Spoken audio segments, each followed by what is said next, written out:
Բարև ձեզ, այսօր մայիսի 1-ն է, աշխատանքի աշխատավոր մարդու տոնն է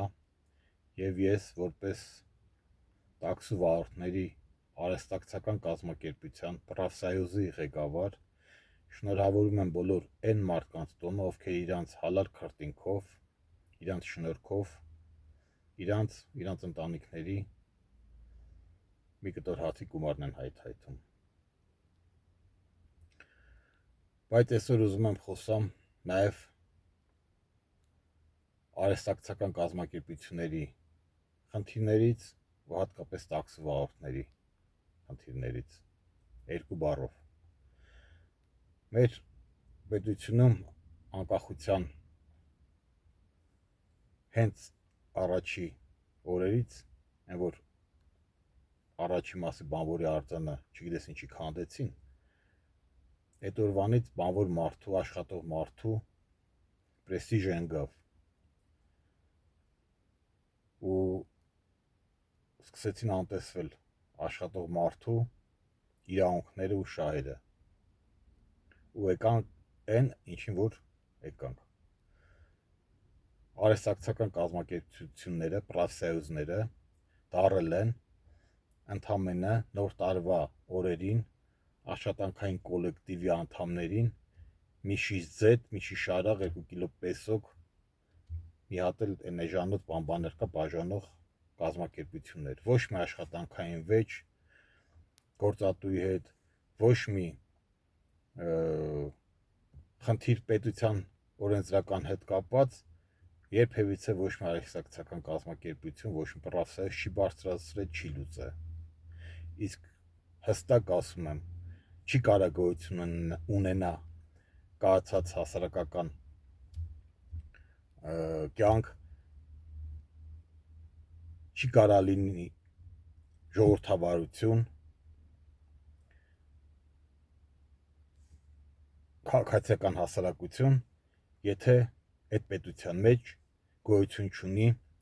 հզոր, գործունյա արհեստակցական կազմակերպություններ, պրաֆսայոզներ, որոնք պաշտպանելու են, ներկայացնելու են աշխատավոր մարդու շահերը ու լուծելու են խնդիրները աշխատավոր մարդու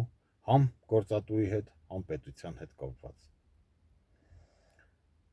Հիմա կոնկրետ ուզում եմ դիմեմ տաքսի վարորդներին։ Տղերք,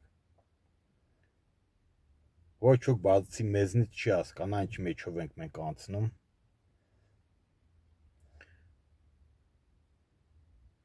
Ոչ ոք ունակ չի պրոստը պատկերացնի, թե ինչ խնդիրներ են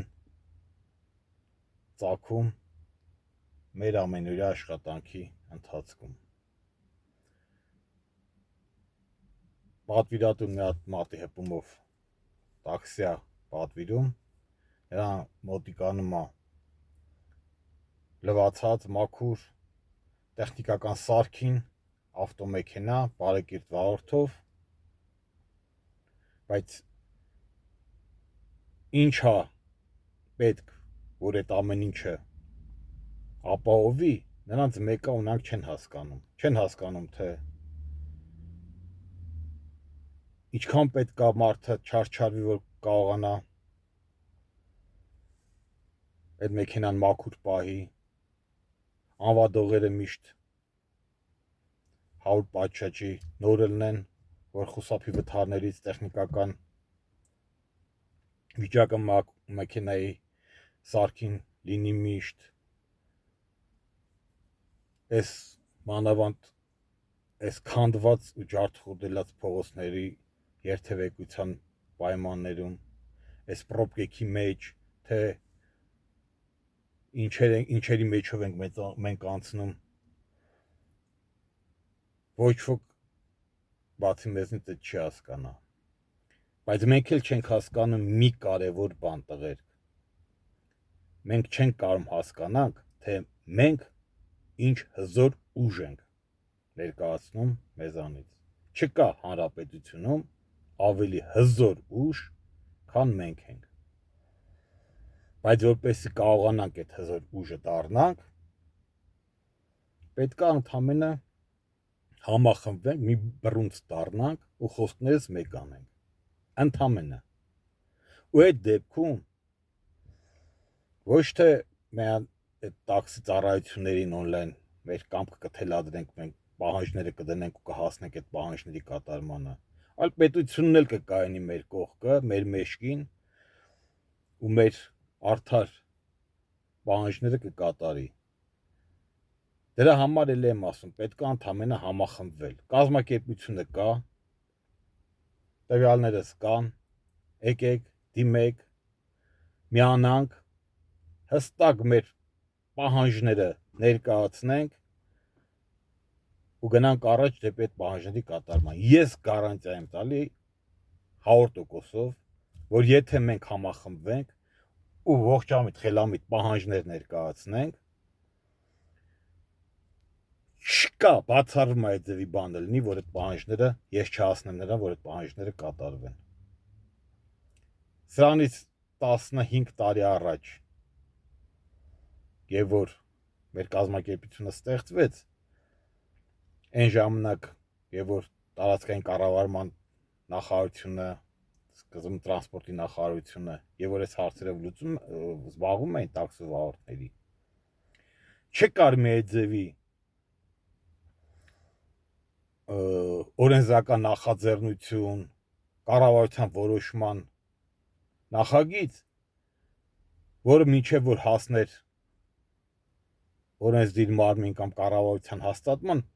չդիմեին մեզ ու ասեին ախպեր, հլմատ եկեք քննարկենք, տենանք էս ինչա, ճիշտ է թե սխալ է, մենք էլ ասում էինք մեր վերաբերմունքը ու նոր այդ ամեն ինչը գնում էր հաստատման կամ չէր գնում։ Այնքան բաներ ա եղել, որ չի գնացել, որովհետև համախմբված էինք այն ժամանակ ու հաշվի էին նստում մեր հետ։ Իսկ հիմա թափուցրիվենք ու դրա պատճառով նրանք գիտեն, որ համախմբված չենք, ինչ ուզում մեր գլխին բերում են։ Ոնց ուզում, այսինքն կարող է վաղորդին դրել են Yandex-ի կոնկրետ վաղորդը դարել է ոնց որ ստրուկ, այլ ճիշտ ուզում են ստրուկի տեղ դնեն։ Այս պատվերը կամ պիտի կատարես, կամ եթե չկատարես, այն ռեյտինգը պրեարեց այդ այնքան է իջնում, որ պատվերներից կզրկվես մի երկու անգամ էսենց բան անես։ Այդ պատվերն էլ օրինակի համար եմ ասում 5 կիլոմետր պիտի քշես, որ ուղևոր վերցնես, 5 կիլոմետր է տանես, 700 դրամ փող աշխատես։ Այս խցանումների մեջ մի ժամ երթևեկելով փոսերի ու փոշու կեղտի մեջ։ Ձեռա տալի դա մեզ, իհարկե ձեռ չի տալի։ Ինչա պետք դրա համար, պետքա որ համախմբվենք ու մեր ձենը համախմբված հզոր ձենը բարձրացնենք։ Տվյալներս կան, միշտ պատրաստ եմ յուրաքանչյուր հարցով, յուրաքանչյուրի պատասխանը տամ։ Լավ ելնեք, շնորհավոր բոլորիս տոնը։